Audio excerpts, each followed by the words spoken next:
All right, we are live for another episode of the Couch Warrior podcast. As always, I'm your host, Mike, and today we're going to be breaking down UFC Vegas 107. So we are coming off of an off week. We did have Road to UFC, and I'm really glad we did because I was able to come back a little bit because UFC Vegas 106 wasn't very good. So we'll recap 106, we'll recap Road to UFC, and then we'll get back into this week, and we'll get into the fights.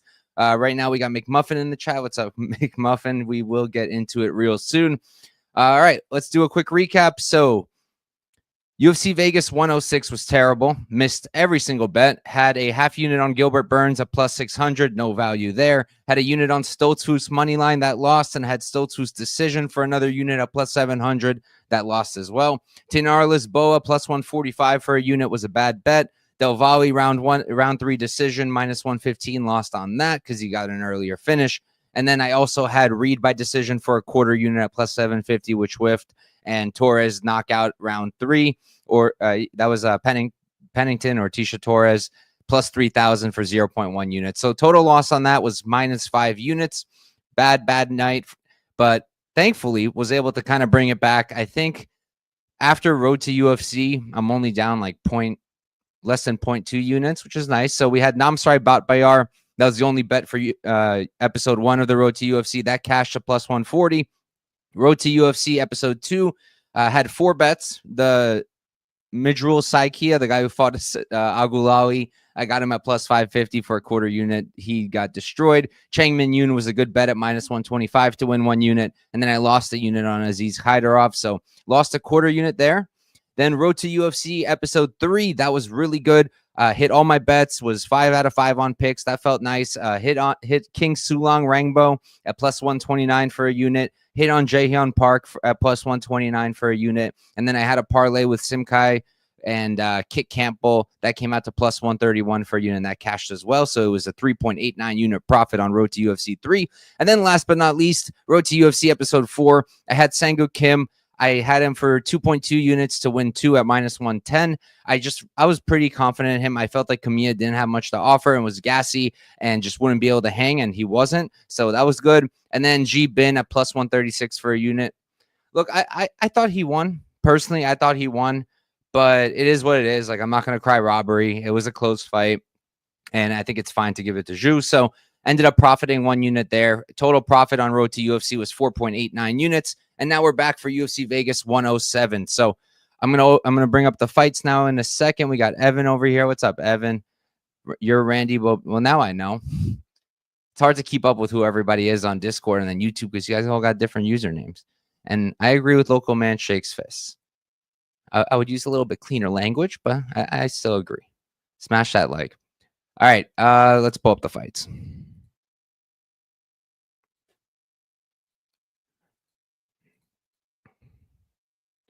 Okay. There we go. Let me actually a little bit more.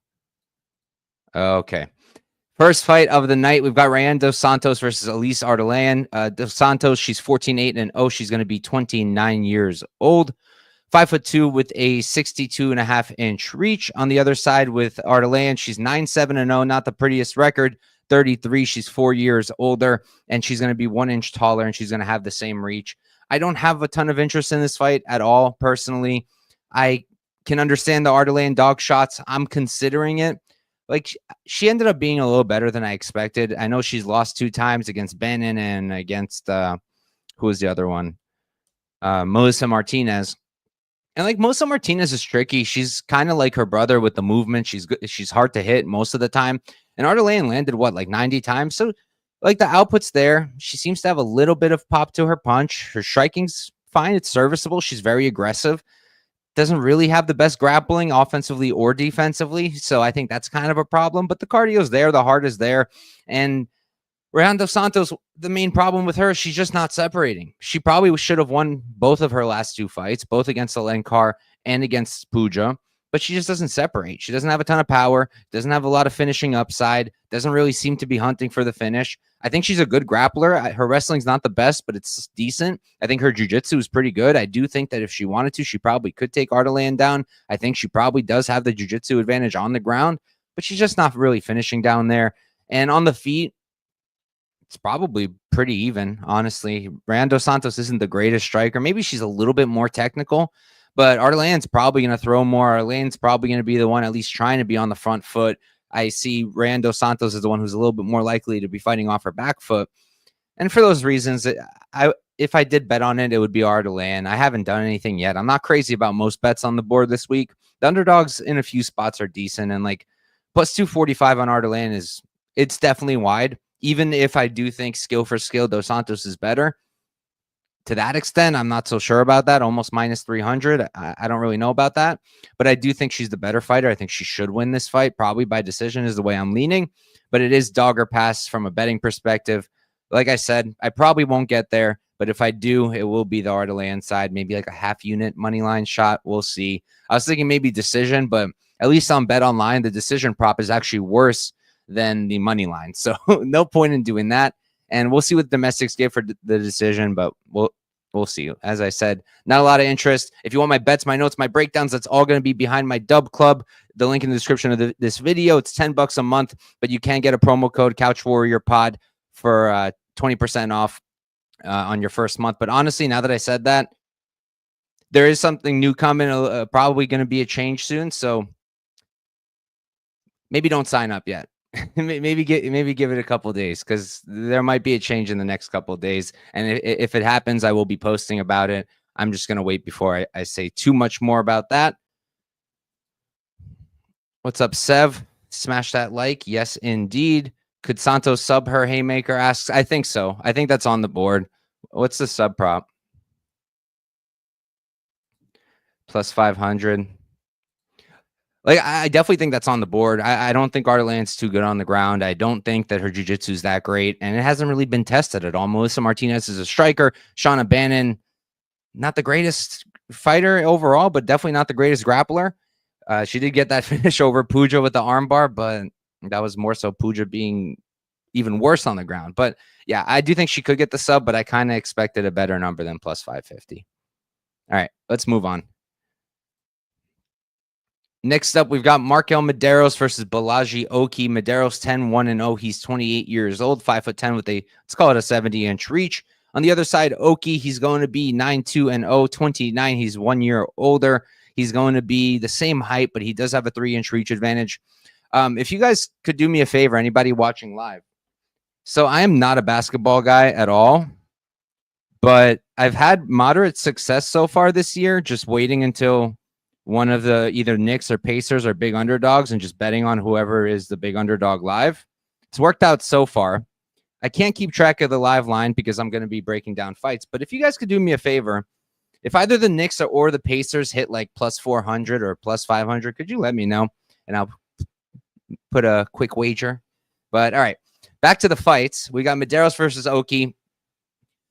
I think this is a pretty clear dog or pass. I can understand a slight favorite on Oki because I think he hits harder. So if anybody does get a knockout, it's probably going to be him, even though I don't think so. I don't think there's going to be a finish.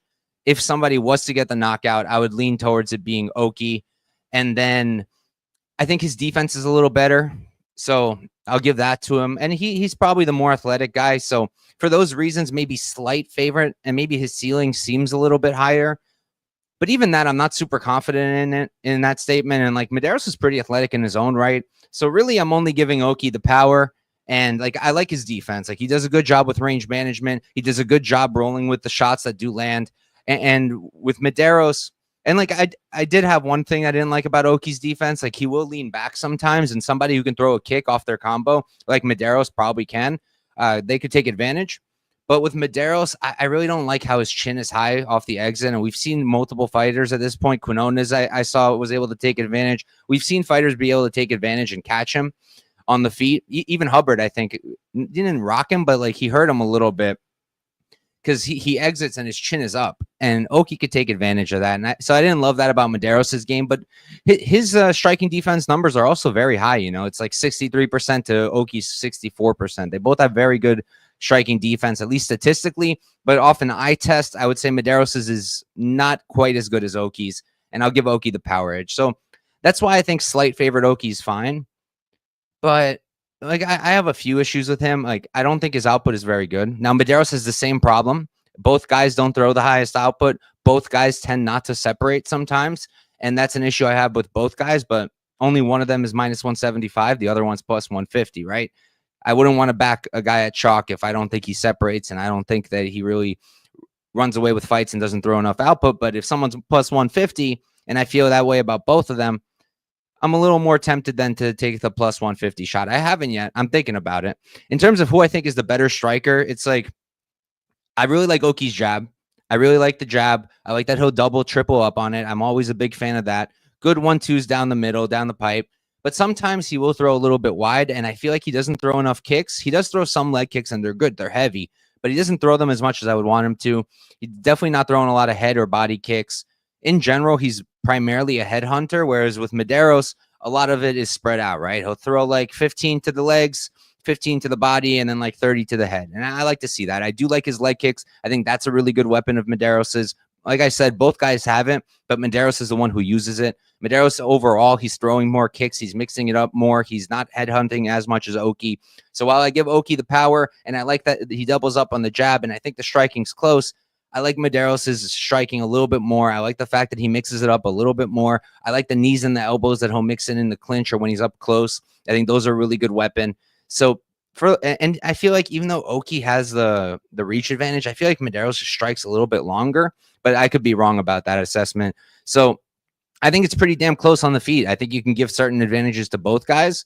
And then with the grappling, I don't really think either guy's really going to get off on the grappling. I think that Oki is pretty green when it comes to just like being off of his back. I think his takedown defense is pretty good. It's primarily because he's super athletic and strong, and he's able to kind of just shut guys off. He has a good sprawl, and he does do the right things with the hand control and the underhooks. But I feel like in the grappling situations, he's still green. And that was the reason I bet Chris Duncan, and that was not looking like a good bet. It was not. And I did get lucky. But my angle was that Oki was green in the grappling and he was liable to make a mistake, and he got caught in a guillotine. So wasn't exactly a great read, but I was kind of right. I was kind of right there. But my point is, I think that Bolaji Oki is pretty green in the jiu-jitsu department. I don't think Mederos is anything special down there either. In fact, I think he's also green in the grappling still. He also has good takedown defense, but I also think he's still a little green in the grappling, but I think a little less so than Oki, just from what I'm seeing. But both guys have really good takedown defense, and neither guy is really that good of an offensive wrestler. Even Oki, like I was watching with Kawamba, he didn't really take Kawamba down. It was mostly sprawls and him just circling behind Kawamba and taking control. And with Mederos, you don't really see him shooting a ton. I just don't see either as a super high-level wrestler. So I think this is going to play out on the feet. I think they'll probably both shoot. I don't think either's really going to get much success there. And then I think it's just going to be a striking affair. I don't hate fight goes. I think that's a decent angle because, like I said, both guys are kind of low on the output, and both guys have really good striking defense numbers, and both guys are pretty durable. So for those reasons, I feel like minus 155 isn't bad from a betting perspective. I might target that. That's something I'm looking at. We'll see. So yeah, that's where I'm at. For me, it's dog or pass. I'm tempted by Mederos money line, Mederos decision, and the fight goes. All three of those stand out to me. So usually I'll go with who I pick, and then if I bet against them, it is what it is.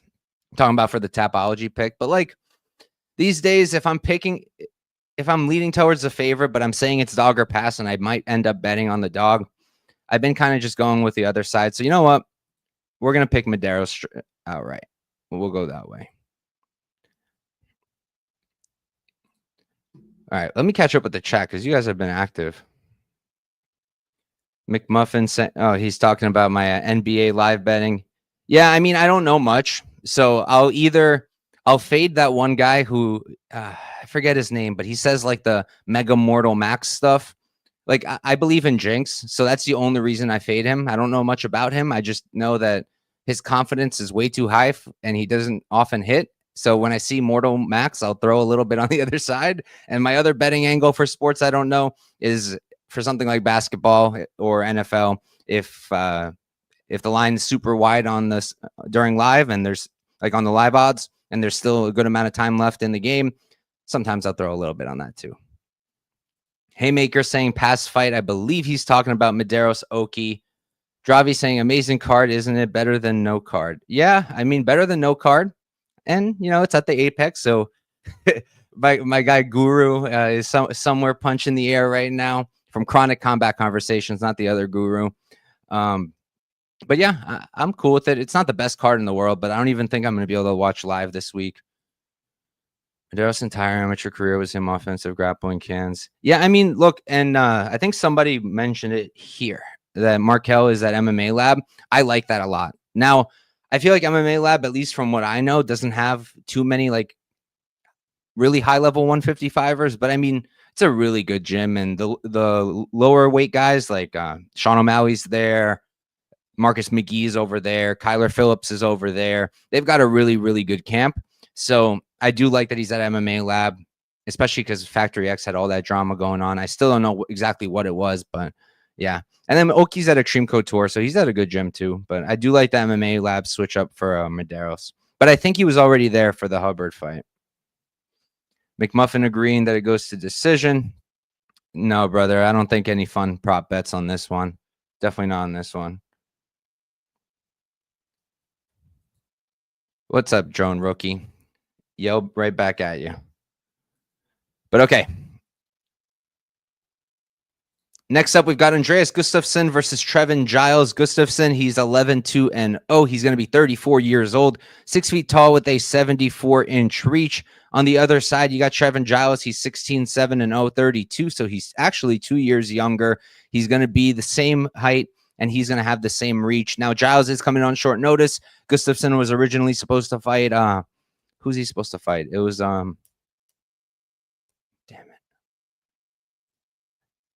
don't remember off the top of my head.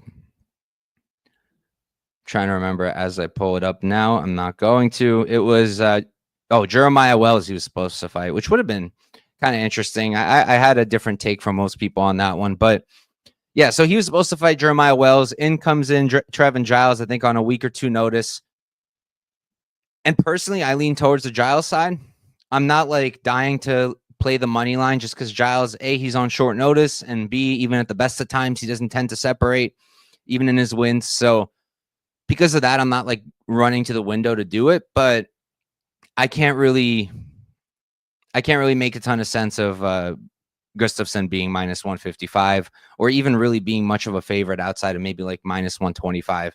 Because like I'm watching Gustafsson and like I see what he's good at. He's a really big, physical, strong guy. He's strong in the clinch. And if he can clinch people up and land his shots there, he does a lot of good work in the clinch. He mixes it up. He throws a lot of different shots. He'll throw strikes. He'll mix in knees and elbows. And he can sometimes grapple offensively. But primarily, most of his work is done in the clinch. At range, I do not like his game much whatsoever. I don't think he's great at range. A lot of people have been pointing to his fight. They always talk about it. The fight with Tony Lampinen. FCR 16. Everyone talks about that one being like the most violent fight. If you actually want to see the most like bloody fight, go watch Dalby versus I think it was Ross Houston over in Cage Warriors. They literally had to call the fight a no contest because there was so much blood that both of them were like falling and slipping. That was the bloodiest fight, not Gustafsson versus Lampinen. But in that fight, for example, right? Lampinen, he was 8-4. I believe he's 8-6 now. Not a high-level fighter whatsoever. When they were at range, Lampinen was landing, and it was not a blowout at all in Gustafsson's favor at range. I didn't like that at all. Against Janikowski in KSW, that was at middleweight, so okay. But at range, again, he was getting hit a lot, and I do not really rate Janikowski as much as a striker. And Gustafsson was getting tagged up a little bit there. Did not look too great. I don't like the defense. I think he's really, really hittable. And I just don't think he's a great striker at distance. He needs the clinch. Like, in my opinion, he does need the clinch in most fights. And in this fight in particular, I think he's going to need the clinch because Trevin Giles, one of his best weapons is that jab. Really good jab. It's one of the reasons I've always liked Trevin Giles. And It would be great if he followed it up more and threw more output. That's one of the problems I've always had with Giles. But he does use the jab well. And somebody like Gustafsson, who's so hittable, I feel like that jab is going to be there all day long. I feel like Giles is going to be able to counter him all day long. I don't think that Gustafsson's going to be able to really grapple Giles. I think that his takedown defense is good enough. And Gustafsson, in my opinion, isn't some amazing offensive wrestler. And the main thing I was looking for on the tape, which is because of Gustafsson's style, was I wanted to see if Giles can get controlled in the clinch, if that's a problem he's had historically. And I went through every single UFC fight of his.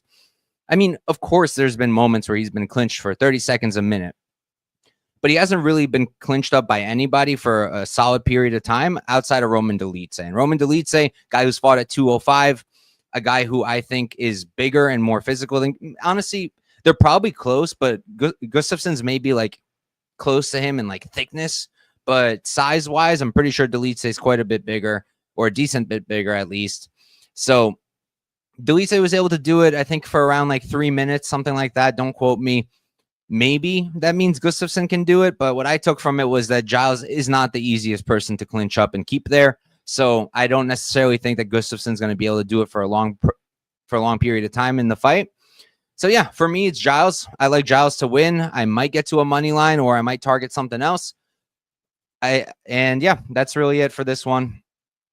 I'm not super high on the game of Gustafsson. I'm not the craziest guy on Trevin Giles either. I don't think he's going to be champion or anything like that, but he's a solid level gatekeeper. I feel like he's dealt with, like, Gustafsson brings a pace, and I know Gustafsson and Parsons are not the same person, and they're very different, but Parsons also is a guy who pushes a pace, and Giles was fine there. Again, different from Gustafsson in a lot of ways, so it doesn't mean Giles will be able to handle the pace here, but I feel like he can handle the pace. I personally don't think he's going to be easy to clinch, and at range, I think he's much, much better. So for me, it has to be Giles, but I could understand why people are maybe at least picking Gustafsson, because he's not on short notice. He is very strong in the clinch, and Giles maybe will struggle with that, with the short notice nature of the fight. But for me, it's Giles or pass. Jeff saying, I don't know what happened at Factory X. Used to take classes there. Yeah, I have no idea. I don't really follow the gym dramas or anything like that. Gustafsson has the cardio. Yeah, he has a good gas tank. That I'll give him. But I've also, personally, I think he can slow down a little bit. All right, next up, we've got Jordan Leavitt versus Kurt Holobaugh. Leavitt, he's going to be 11-3-0, 29 years old, 5'9" with a 71-inch reach. On the other side, Holobaugh, 21-9-0. He's 38 years old, so he's going to be 9 years older. He's going to be 2 inches taller at 5'11", and he's giving up 1 inch in reach. This is a tricky one for me. I don't think I'm going to have a bet on this fight, because I lean towards the Leavitt side. And I would say it's dog or pass, because I don't like Leavitt striking. Kurt is an absolute dog, always brings the pace, the pressure. I love the body work. I think he's a great striker, great boxer, and definitely a better striker than Leavitt. Definitely hits harder and definitely will throw more and makes it up better. But we all know what his liability is. It's the takedown defense. And is Leavitt the best wrestler in the world? No. But he'll go for it. He'll stick to you. He'll reshoot. He's a very good scrambler, so if for some reason he ends up on bottom, I think he's very liable to get back up on top, scramble, reverse position, anything like that. Maybe even submit Kurt off his back. I think that's live too. But I personally don't think he's going to end up on his back. I think Leavitt's going to be the one on top. Don't forget, Leavitt's also 29. He's going to be improving. He's been out for a little bit since the Chase Hooper fight, a year and a half. So he can come in with a solid amount of improvements. He's already a good grappler in terms of jiu-jitsu. The offensive wrestling, like I said, not the best, but also not terrible. And a lot of people are pointing at it, saying, "Oh, he's like not really taking people down." I mean, let's go through it, right? So Matt Wyman, whatever, he just slammed him in 20 seconds. So we can't take anything from that. Claudio Puella's, like, I know everybody's low on Puella's, and now they're saying that's a terrible loss. But Puella's was competitive with Ziem just through grappling. He did nothing on the feet, and he was still pretty competitive with Ziem in the grappling, and we all know how Ziem's looking now. So, and that was in 2021 also. That was 4 years ago. I don't put a ton of stock into that. I mean, it's not a great look, but Kurt's not really going to grapple. It's not really his game. He could try, but I don't think that would be a good game plan. Against Matt Sales, he ends up submitting him, does take him down. Against Trey Ogden, right? So he didn't really grapple Ogden. He tried, shot like 3 times, didn't get anything. But Ogden's a good grappler in his own right. We all know that. Ogden, once he gets on his back, he's a liability. But in terms of defending takedowns and being an offensive wrestler in his own right, we know he's good. Patty, we all know how he's doing now. Chase Hooper, really legit grappler, and was just able to out-scramble him there.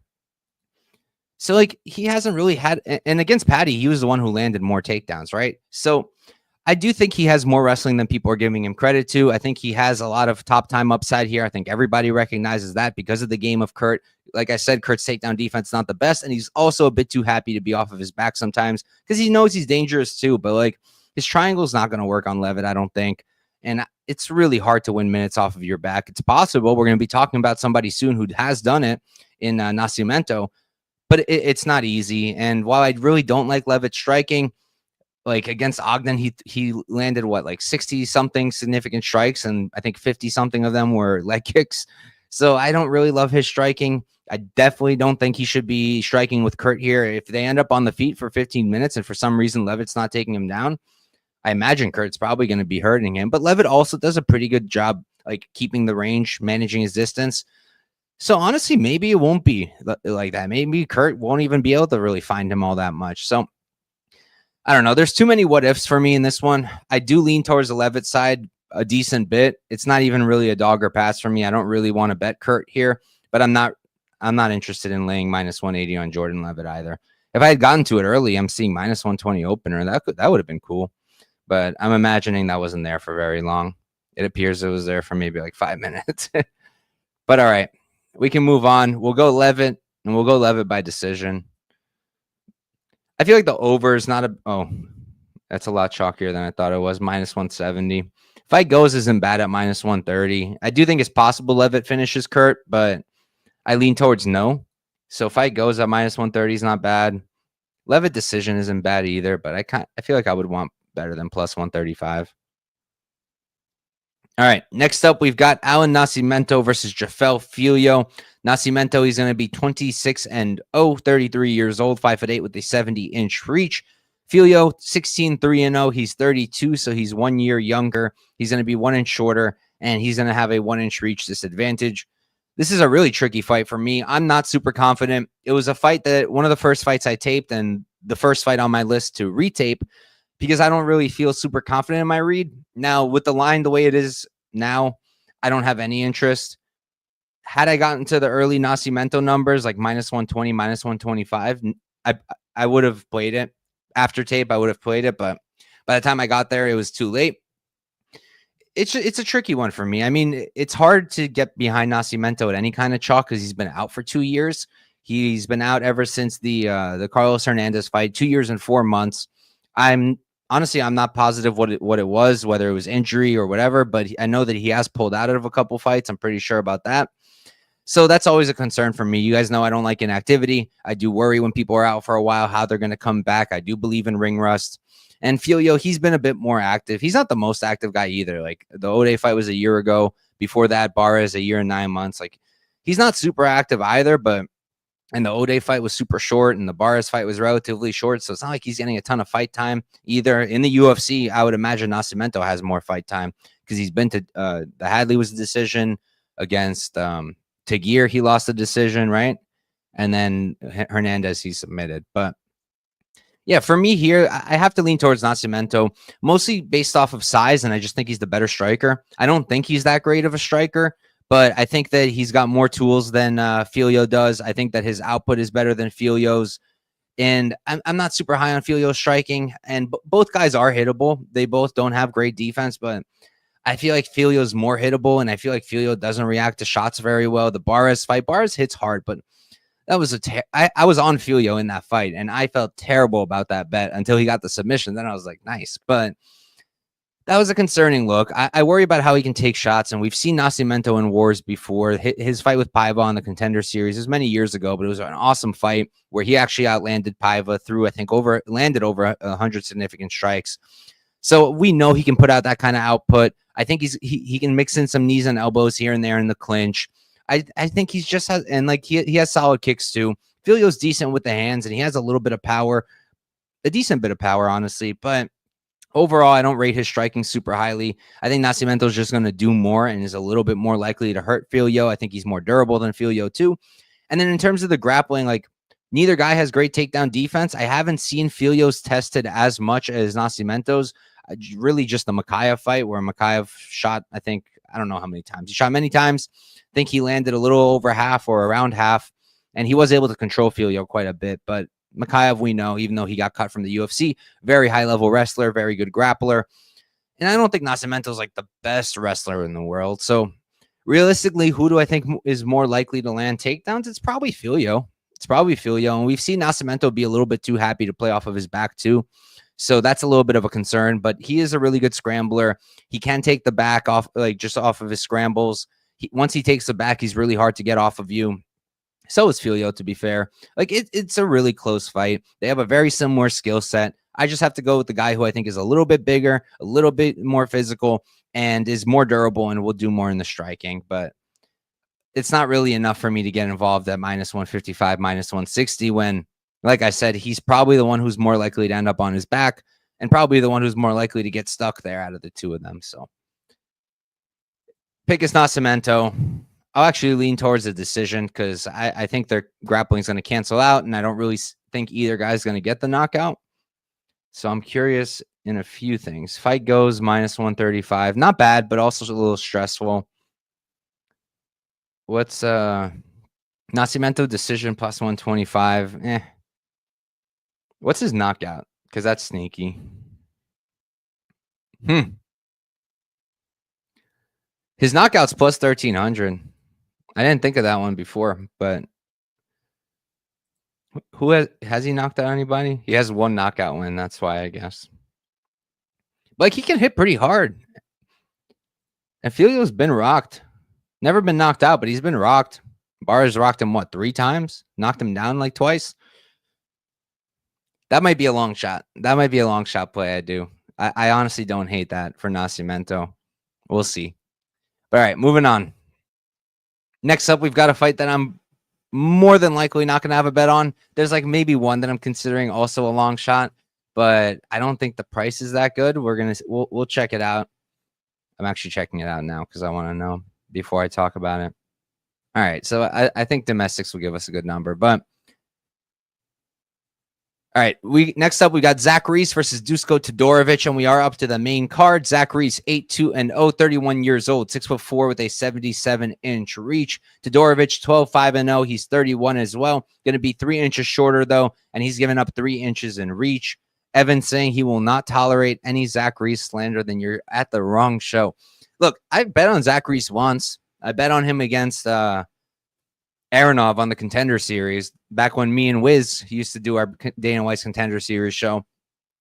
And like the only reason I bet him there was because I thought he was like really physically gifted and hit hard and had a lot of finishing upside in that particular fight. And he was plus money, I think, when I got in on him, closed like a slight favorite. In that fight, okay. You know, since then, I've not been super high on him. I backed Brundage against him. I don't think I touched the Medina fight or the Marquez fight.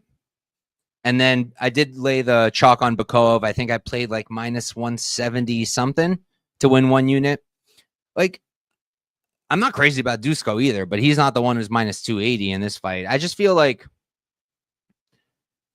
Zach Reese, he's not bad. He's not bad. Like, in the one fight we've seen him extended with Medina, like, he wasn't super impressive down the stretch, but the cardio held up. Granted, he faced like 0 adversity outside of like 1 takedown attempt. So I don't know how much stock to put into that in terms of cardio, but at least we know that when he's not having adversity, he can go 15 minutes and look pretty good. The striking's good. The hands are solid. The kicks are really good. The body kick looked really nice against Medina in general. He's got a great body kick. He's got a lot of weapons. So mixing knees and elbows into his combinations. Output is pretty good over 15 minutes. Again, when he's not getting tested super hard, but output's there. But the chin is a concern. You know, all week, everybody's talking about how bad Dusko's chin is, but I don't think that Zach Reese is much better. He's getting hurt in a lot of his fights. He's been knocked out brutally now twice in the UFC, got slammed by Brundage, got ground and pounded through the mat by Bakov. So he's taking his fair share of damage too, and I don't think he's the image of durability either. So he's not super durable. He's a solid striker, but is he that much better than Todorivic on the feet? I favor him a little bit. I hate Todorovic's defense. Zach Reese isn't much better in the defense, but Dusko just like this. So I don't love that about Dusko's game. I think that his output sometimes could be a little bit like leave a little bit to be desired, but he's a solid striker in his own right. And if his chin does hold up, I can't see Reese separating super crazy over 15 minutes. Like if this is a striking affair that goes 15 minutes, and I know that it for sure goes the distance, I think it's you can't go past Pick'em in that kind of fight, right? I can't see, like, if Reese doesn't knock him out in the first round, I think it's going to be very close on the feet. And then honestly, I think Dusko's got a pretty significant grappling advantage here. I think that if anybody's going to get takedowns, it's going to be Dusko. I don't really rate Reese's takedown defense, and even if I did, he's happy to be on his back because he thinks that he can win fights off of his back because he's done it before against lower level competition. He likes to triangle. He likes to throw elbows off of his back.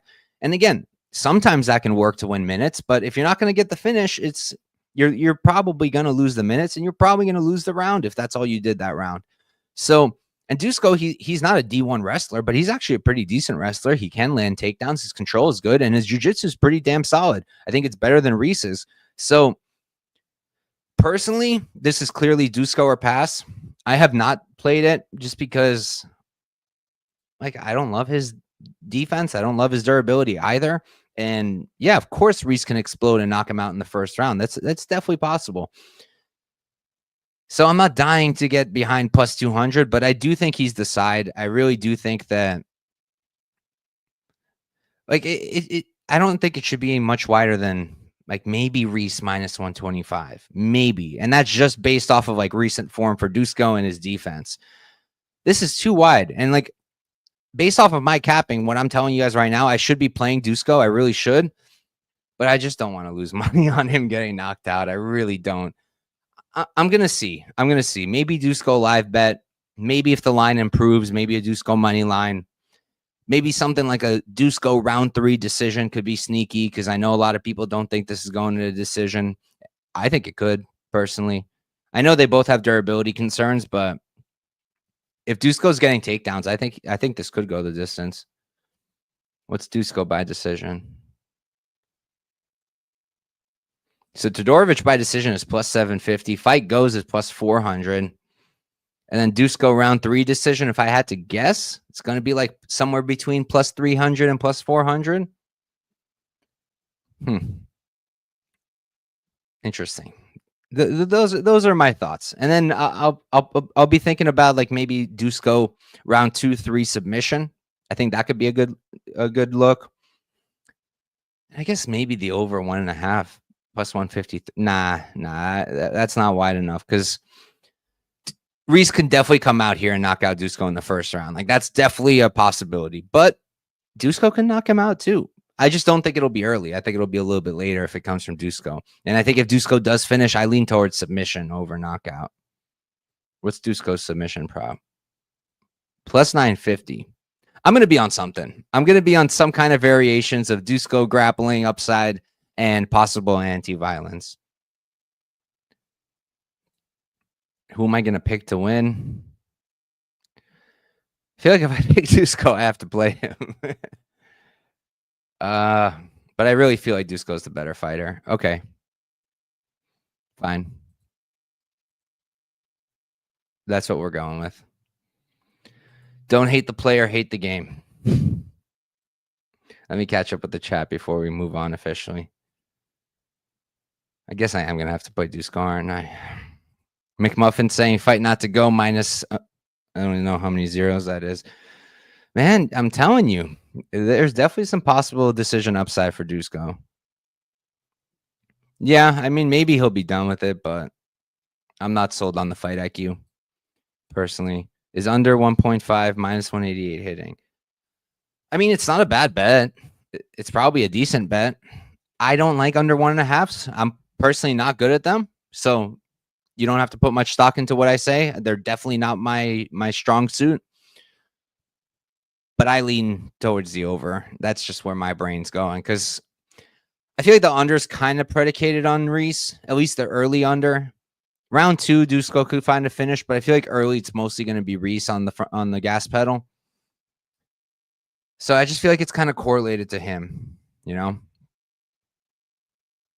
McMuffin can't see this fight getting out of the first round, and that's fair. That's definitely fair. Dusko live for ground and pound. If it hits the ground, he got 3 ground and pound wins. And UFC and Reese loses all on bottom. Yeah, that's fair too. I mean, yeah, if I end up doing the props, like if I end up doing any variation of maybe submission or round 3 decision, then yeah, I'll have to have something on the money line as well, because I've learned my lesson many times now. But most recently with Cal Fernandez against Guram, where I was like, this line's wide, but let me just play Fernandez knockout instead of just the money line at plus 350. And then he doesn't get a knockout, almost does a few times, but doesn't, wins a decision as a plus 350 underdog, and I miss out on my read. So yeah, not doing that anymore. I just see both dudes' chins melt so quickly, like someone getting KO'd. Yeah, but then what if it doesn't happen in the first round? Are they going to be as explosive? Like for Reese, yeah, he was still explosive against Medina in the second and the third. But again, Medina gave him no fight back. If Dusko's fighting back, we might see a different kind of Reese in round 2, round 3. He's not as explosive. And then everybody's holding on to their under 1.5, and Dusko's just crotch sniffing. And everybody's upset. I don't know. I'm just not crazy about under 1.5s. Like, I hate having to cheer for a finish in 7.5 minutes. I just feel like it's not enough time. It's definitely enough time, and I know many people who are very profitable with under 1.5s, but not me. I think he looked fine. Like, he wasn't as fresh in round 3, obviously, but again, no adversity. Fighting at his own pace, yeah. All right, let's move on. Enough about that fight. I didn't think I'd spend that much time on that fight. Next up, we've got Ketlen Vieira versus Macy Chiasson. Ketlen, she's going to be 14-4-0, 33 years old, 5'8" with a 68-inch reach. Macy's going to be 10-3-0. She's 5'11", so she's 3 inches taller. Kind of hard to believe because Ketlen Vieira is pretty tall too, but all right, I'll believe them. 5'11", and then she's going to have a 72-inch reach, so she's got a 4-inch reach advantage. This one's tricky. Because I thought for sure, pre-tape, I thought for sure Macy would be a play for me. I've been relatively high on Macy these days. I think that she's really improved her game, and the physicality is a really big weapon. And I haven't always been super high on Ketlen, so I thought maybe I thought I probably would like Macy. And if I was still making bets pre-tape, I probably would already have a Macy bet, and I'm glad I didn't, because after taping it, I can't get there. I feel like the problem in this fight for Macy is that her primary advantage, which is her size and her physicality, she's not really going to have that here. Okay, maybe she'll be taller than Vieira by a little bit, but I don't think she's going to be that much more physical than her, if at all, because Vieira is very physically strong, and I don't see Macy having an easy time, like just out physicaling her, like out muscling her. I don't see that, and that, in my opinion, that's Macy's biggest weapon. And then what's her second biggest weapon these days? It's the offensive wrestling. She's really improved that part of her game. She's got good ground and pound. But again, Ketlen's got really good takedown defense. I think it's like 88% now after the fight with Kayla Harrison. Like, she's always historically had a really good takedown defense. And while, yeah, Macy's gotten pretty good at the wrestling, she's not amazing at it. She's not like a D1 or a super high level world champion level championship level wrestling. She's not there. So I don't know how easy it's going to be for Macy to take down Ketlen. I don't know how easy it's going to be for her to be winning in the clinch against Ketlen. And if she doesn't have that here, she's going to have to strike with Ketlen over 15 minutes. And that's kind of a problem. I feel like Ketlen's a better striker. I feel like Ketlen is a little bit cleaner, throws straight down the pipe. She's got some pop to her punch. I know she's not getting finishes, but she seems to hit relatively hard. The only problem with her, she doesn't throw any volume. Her volume is very low. And that's kind of why I'm still leaning towards Macy, because I feel like Macy just fights more. She does more in the fight. She's going to be throwing more, even if it's not as effective. And she'll throw nice stuff in the clinch, like mix in some nice elbows. She'll throw in some nice knees. So will Vieira, honestly, but I just think Macy will throw more. So on the feet, I feel like Ketlen's cleaner. I feel like Ketlen maybe hits a little bit harder, and I feel like Macy's a little too hittable. But Macy's going to throw more and just a little bit more variety to her attack, and maybe we'll have a little bit more success in the clinch. And then if anybody is landing the takedowns, I lean it towards it being Macy, but not by much. I think Vieira is going to probably stuff most of it. So it's a really tricky fight. I think the odds are pretty much perfect at Pick'em. I guess Macy's a slight favorite now, but yeah, that makes sense. I'm picking Macy to win, but only ever so slightly. So I guess I agree with the line. I'm not going to have a bet on this fight. All right, let's see. Khalid, what's up, Khalid? I think this is the first time you're talking today. Do you think the over 2.5 chalk is safe here? Well, I'm glad you know to put it in quotation marks, because safe is not the word to use in mixed martial arts. But, I mean, yeah, I think it goes the distance. I don't like parlaying chalk totals because when I do, I lose like every single time. That's one of the reasons my parlay numbers went down the hill. Now we're coming back. Knock on wood, we're coming back. That parlay ROI is slowly getting better. But no, in general, I try not to do that stuff. But yeah, if you made me, like, that's probably one of the chalky legs that probably hits. You know, I don't love it because Macy's really hittable, but Ketlen's not really knocking anybody out. And I don't think Macy's going to finish her.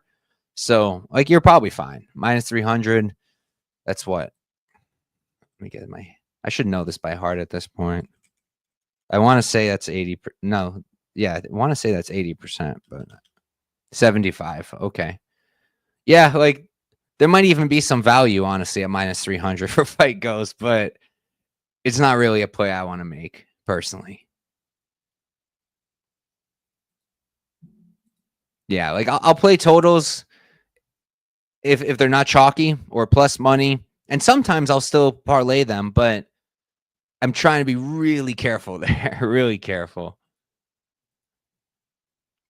McMuffin saying he does the alt overs.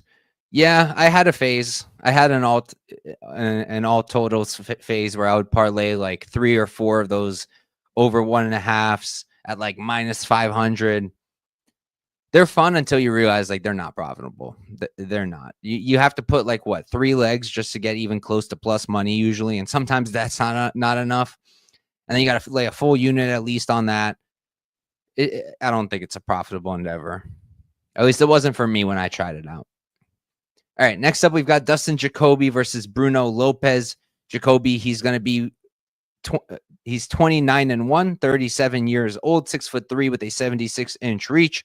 Lopes 14-1-0. He's 32, so he's 5 years younger. He's going to be 1 inch shorter, and he's going to be at a 2-inch reach disadvantage. So this is another one where I'm kind of glad that I didn't bet pre-tape, because pre-tape I did like Bruno, and I still could get to Bruno, but I need a better number than it was when I would have bet it pre-tape.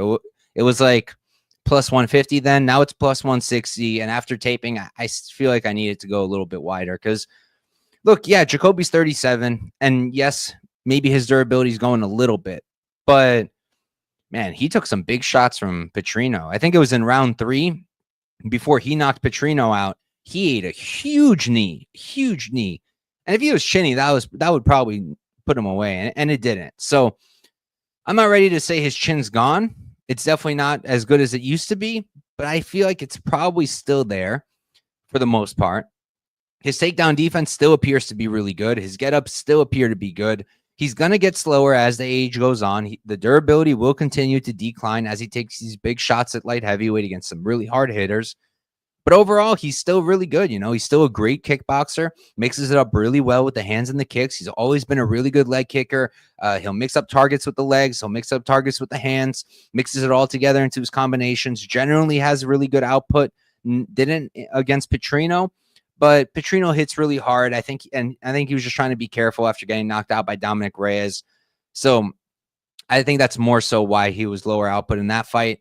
In general, though, he throws pretty high volume, and like I said, the takedown defense is pretty good. Like I do still think he can be taken down, But in general, he's got good takedown defense. He's got good get-ups, and he's got good cardio. With Bruno Lopez, never been super high on him. Never been like a huge Bruno Lopez guy. I bet Gadzia Zulov against him at chalk. Horrible bet. That was a terrible look from me.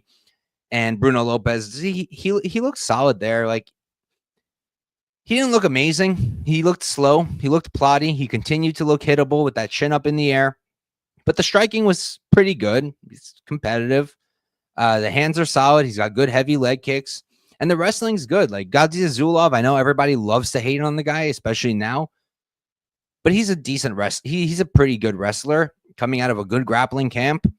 And Bruno pretty much did whatever he wanted in the grappling. Took him down 5 times. He was able to shoot, I think, like 14 times. Had the cardio to do it. Control's not that great, but he's got pretty good control in general. And again, Gadzia Zulov is a pretty good grappler, in my opinion. I know most people don't share that opinion. That's what I think, though. So I think that Bruno, in this particular fight, on the feet, I think he's kind of cooked. I think he's going to really struggle with Jacoby's movement. I think he's going to struggle with the leg kicks. I think he's going to struggle with the speed. Because even at 37, like the speed's starting to go for Jacoby, I think. But Bruno's so slow. So I feel like Jacoby's going to have to be 40 to be slower than him. Right now, I think he's still faster. He's going to be much cleaner on the feet. Has way more weapons in his arsenal on the feet.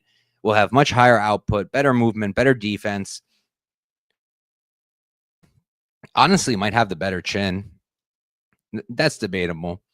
But yeah, and the cardio, I think both guys have pretty good cardio. I'm not really super concerned about either guy in that department. But yeah, overall, I think Jacoby should win. I think he's the rightful favorite. But if the line really blows out, if it hits like plus 200, then I would get involved with Bruno because Father Time's undefeated. Jacoby will continue to slow down as he gets older. That durability is declining. And I do think Bruno does have potential wrestling upside. I think he has potential grappling upside. He can win minutes there, maybe threaten some submissions. And I also think that, honestly, as boring as it is, I think he might have some cage pushing upside too. And we all know some judges score it, some don't. But I'm more willing to take that risk at plus 200 than I would be at chalk. So, yeah. That's where I'm at. I do think it's dog or pass at this line, me personally, but I will pick Jacoby to win. I'll pick him by decision. I think this is another fight where the over is not a bad look. Fight goes at plus 115. I don't hate it, considering I really do think Bruno's going to come out with a wrestle heavy game plan. But it's also scary to play the fight goes here, play anti-violence when both of them don't have great chins. But yeah, we'll see. I'm thinking about it because I don't hate that play. The fight goes. All righty. Let's see what we got going on in the chat, and then we'll move on. McMuffin saying, oh, man, I had the same feeling. Didn't tape this one yet. Lean Bruno, but I know it's too risky. Yeah, and I wouldn't count out Bruno for his own knockout either. He hits relatively hard, I would say. Not as hard as Jacoby. I don't think he's not as accurate or fast, but I think he hits decently hard too. Bruno's level of comp a lot, that's for sure. He's definitely fought the much lower level of competition, and Jacoby's a step up for him, 100%. All right, moving on. We've got Ramiz Brahima versus Billy Ray Goff. Brahima, 11-5-0, 32 years old, 5'10" with a 73-inch reach. On the other side, Billy Goff, 9-3-0. He's 26, so he's 6 years younger. Going to be the same height and pretty much the same reach. So I think this line is outrageous. I think it's a crazy, crazy line. This is a last-second put-together fight. Ramiz was originally supposed to fight Oban Elliott. Billy Ray Goff was supposed to fight against Ko, and now Ko and Elliott are fighting each other in a couple weeks or like in a month from now. And Ramiz and Billy Ray Goff are fighting each other here. So one thing I think is worth noting is Ramiz is fighting a comparable opponent here. Goff probably fights at a little bit of a higher pace than Oban Elliott, and Oban Elliott probably a little bit more skilled than Goff, but relatively similar matchup.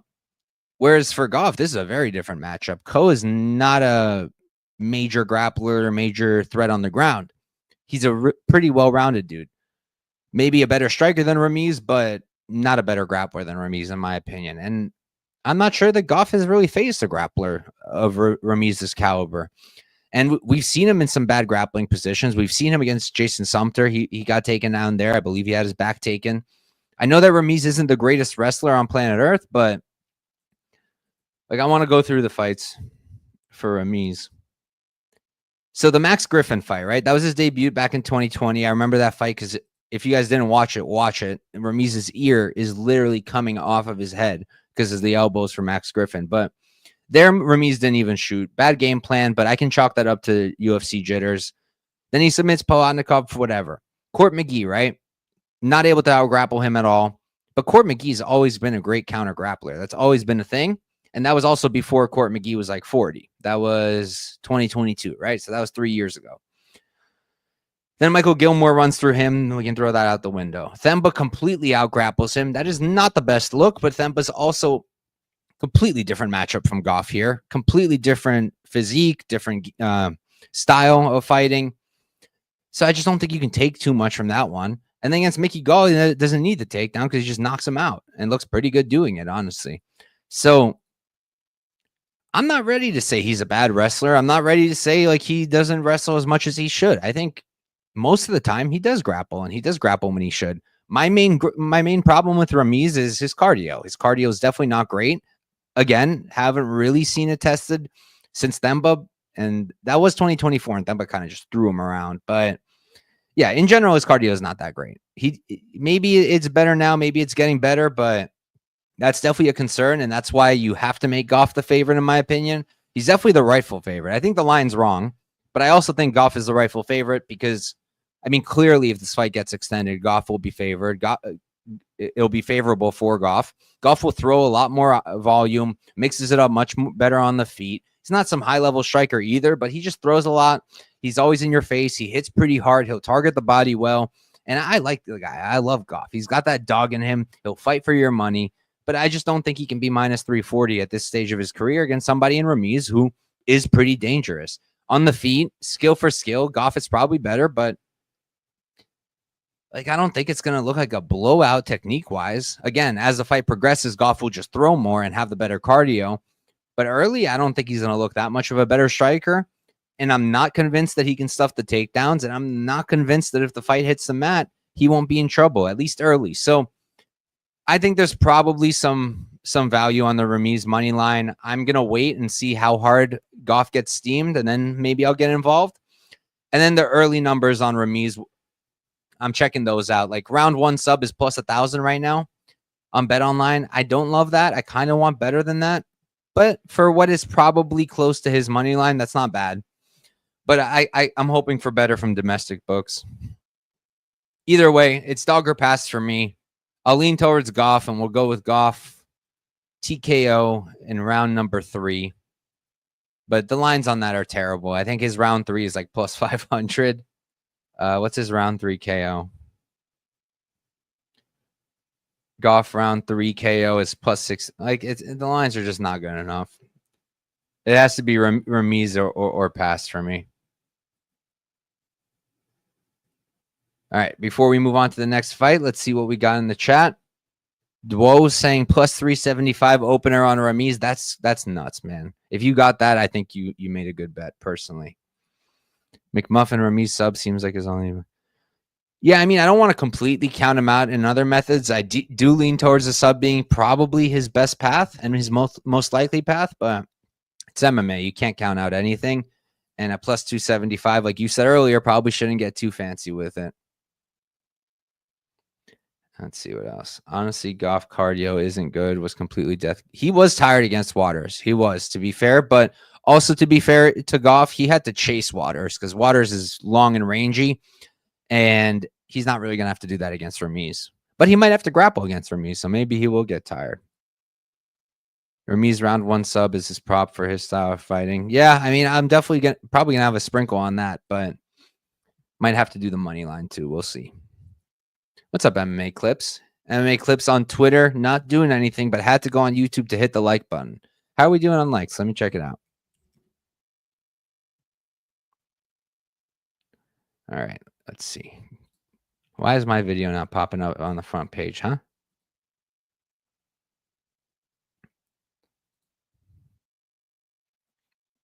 Oh, you could hear me. 11 likes. It's kind of weak. That's kind of weak. It's to be fair, there's only 15 of you watching live on YouTube. The rest of the 87 of you are on Twitter. So if you like my content, if you appreciate what I do, be like MMA clips. Go on YouTube real quick, like the video, maybe leave a comment if you're feeling really generous, and then head out. That's it. That's all it takes to support the channel. And it really, really helps. And then if you don't want to leave Twitter, at least like the video on Twitter. We're getting better. You guys are getting better at actually interacting with these videos on Twitter, but you're literally watching it. There's 87 of you watching right now, even more now. No, it's still 87. There's still 87 of you watching on Twitter.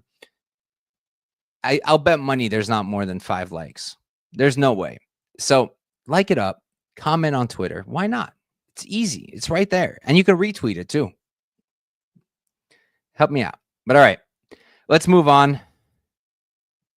So we got next up for the co-main event, we have a really good fight and a compelling matchup. We have Mateusz Gamrot versus Ludovic Klein. Gamrot 24-3-0, 34 years old, 5'10" with a 70.5-inch reach.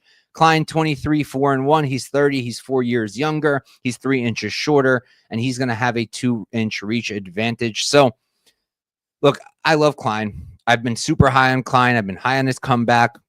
I backed him against Ignacio. I backed him against Moises. I played the KO against AJ Cunningham. I'm really high on the guy. The dude's physique is insane. He's incredibly strong, physical, powerful, explosive. He's a good striker, really good kicks, mixes it up pretty well. The combinations are solid. Output leaves a lot to be desired, and he does tend to not separate sometimes, but he has been looking better and better and better. And at 30 years old, that's to be expected.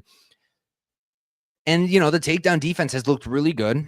He's been really good with the sprawl, good with the underhooks. I think he has like over 90% takedown defense. He's quick to get back up. But he hasn't really been tested by someone like Gamrot in the grappling. And Gamrot is so like unique with the way he does it also, because he's almost always chasing that single leg. And he's so crazy with the way that he can just drop for the ankle and then finish from pretty much any position and end up on top. He's a really tricky grappler, and I haven't been super high on Gamrot historically. If I find an opportunity to bet against him, I often do. I did bet against him with Dan Hooker. That felt really nice, but it was a competitive fight, and if Gamrot won, it wouldn't have been a robbery. But I just think that Gamrot is a pretty big step up for Klein, and I don't think that Klein is going to have an easy time getting back up. I know that Gamrot doesn't have the best control. He does not. That's why he needs so many takedowns. But I feel like as the fight progresses, Klein's cardio is not the best. Neither is Gamrot's. But Gamrot, even when he's exhausted, he'll keep going. And he has gone 5 rounds, a hard 5 rounds with Armin. We saw that. So I know he can slow down. But also in those fights where he's slowing down, it's times where people can match him in the grappling, defensively at least, or just really make him work. And I think that early Ludovic will make him work. I do. It's not going to be easy to take Ludovic down early, but I think that Gamrot will start to land takedowns towards the end of the first round, more in the second, more in the third. And I think that's when he's going to start racking up more and more control time. I would not count out a Gamrot submission. And yeah, is Klein much better on the feet? Yes. Is Gamrot a lot more likely to be knocked out and a little bit chinny? Yes. But because of the threat of the takedown, Gamrot does tend to have striking success against guys who sometimes he shouldn't. And I think that here he can at least compete to an extent with Klein, enough to set up the takedowns where he's not just panic shooting, where he can at least throw a decent combination and then shoot. And then when he doesn't finish a shot, sometimes he'll come upstairs, right, with the hook. So I forget which fight in particular that was. I saw a clip of it today, so that's what made me think of it. But yeah, in general, I like Gamrot here. I think Gamrot gets it done. I think he probably wins by decision, but I wouldn't count out a sub or something. I don't blame anybody at all for going on the Klein side. I don't. I get it. I've been high on the dude, and I've done it based on kind of expecting improvements fight to fight. And maybe he continues that, right? He's definitely, out of the two of them, he's the one who seems to be on the upward trend. Gamrot, not as much. So I get it. I 100% get it. But for me, it's Gamrot. I personally think he's going to get it done. And I think he's a decent bet at these odds. Let me catch up with the chat and then we'll go. We got a comment on Twitter. There we go, Nick. Thank you. Appreciate you. And be like Nick. Be like Nick. McMuffin was eyeing Gamrot decision. Yeah, no, don't play the over 2.5 at minus 300 because Klein can knock him out, and it wouldn't be the craziest thing to me if Gamrot submitted him. No, yeah, you talk about it yourself. There you go. Yeah, I'd be careful with the over 2.5, a crazy chalk. And Klein's opponents haven't been the best. That's fair. And Gamrot's been competing at the highest level. That's one of the reasons I like Gamrot here. But Klein's dealt with most of them accordingly, outside of the Roosevelt Roberts fight, where that was not a great look. My guy Effie, what's up, Effie? Make sure you guys are checking out Effie, Any Action Sportscast. The dude does great work himself. And yeah, I am curious to see how the face-offs will look. Gamrot seems to be taller, but Klein is built like a fridge. So, and yeah, he has been off for like a year. But I'm kind of glad he took a year off because he took a lot of big shots against Hooker. And coming up against Klein, who also hits really hard, I'm kind of glad that he took a break on the chin. All right, we're up to the main event of the evening. We've got Erin Blanchfield versus Maycee Barber. Blanchfield, 13-2-0. She's 26, 5'4", with a 68-inch reach. Barber on the other side, 14-2-0. She's 27, so she's just about a year older. She's 1 inch taller, and she's going to be at a 3-inch reach disadvantage. So Barber, she's been out for like a year. When was Blanchfield's fight with Rose? That was relatively recent, right? Like a half year ago. This is a tricky fight. I feel like the value is definitely on Barber. And this is a fight I need to continue looking into. I did tape it, but I want to tape it more. I want to retape some of the fights that I've already looked at. Because I think Blanchfield should be the favorite. She should, just because of potential grappling upside. She probably will land takedowns here. Maybe not the first one, maybe not the second or the third or even the fourth, but the fifth or the sixth, I think she's going to start landing. I know that she didn't grapple too much against Manon, but I think A, that was a really needed learning experience. And B, I think she just really struggled to find Manon, who has really good footwork. And now we've learned is also really, really strong and physical in the clinch.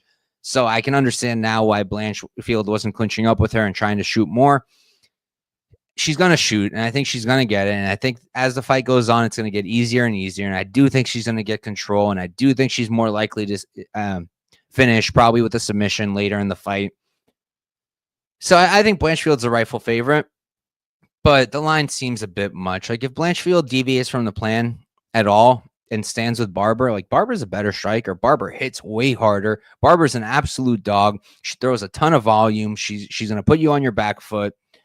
And I can definitely see her making this a tricky fight for Blanchfield. Now, Barber hasn't really faced a grappler like her in a while. I mean, the closest is maybe like Rebos, but also different styles there. And like in general, like I don't love her takedown defense for Barber. It's going to keep getting better. She's only 27 years old, but I just think that Erin's too good of a grappler at the end of the day. And I've never been a huge Erin guy. I don't have a bet on her. Definitely not. I'm not going to at this line. Like I said, if you made me bet, it would be dog or pass. I would probably play Barber if you made me make a bet on the money line. But I don't really want to do it because if this was 3 rounds and Barber was plus 200, yeah, let's go. 5 rounds, Barber plus 200. I'm not as tempted. It'll be fun. It'll be a competitive fight, but I think Blanchfield probably gets it done. I think she probably gets it done by decision. Minus 115. I don't hate it. I know some people are targeting late Blanchfield props, and I can understand that too. But for me, I lean towards a Blanchfield decision if she gets it done, and I do think she's going to be the one who gets it done. So we'll pick Blanchfield. It's dog or pass for a money line, though, for me. And that's it, guys. That's UFC Vegas 107. I'm going to run through the picks one more time, and then we will get out of here. Thank you guys all for watching, all 109 of you. Please, if you haven't already, like the video, whether you're on YouTube or Twitter, like it, comment. Those really, really help with the algorithm. And subscribe if you're not already subscribed on YouTube. That also helps a lot. And on Twitter, feel free to follow me. That would be great as well. Appreciate all of you. All right, the picks. I'll pick Santos, but it's a clear dog or pass. We're going with Mederos here, Giles here, Leavitt, Nascimento. I ended up picking Dusko somehow, so that's the thing. Macy, Dustin, but dog or pass. Goff, but clear dog or pass for me. Gamrot and Blanchfield. And we'll save that. And that's it, guys. Thank you guys all for tuning in. Good luck this weekend, and peace out.